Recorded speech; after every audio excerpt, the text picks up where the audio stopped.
If you're of Pacific Islander heritage, especially Samoan, and you're going to watch Moana 2, every time a song comes on, get ready for somebody to say, what does that mean? When the movie starts, you're going to hear,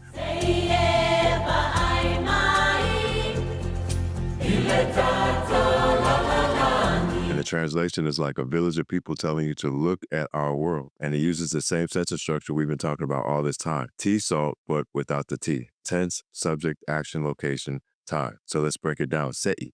Sei is a tense marker and the tense is right now. But the tense marker itself, even though it's right now and it's immediate, it softens the command. It's a polite way to tell people what to do. It's like saying, would you kindly or please take a look at. E is the subject pronoun for you. Va'ai is the action or the verb. It means to look or to see. Mai means toward me. In this case, it's going to be toward us.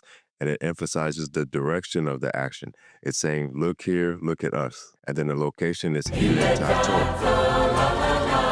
E is a preposition meaning at or in.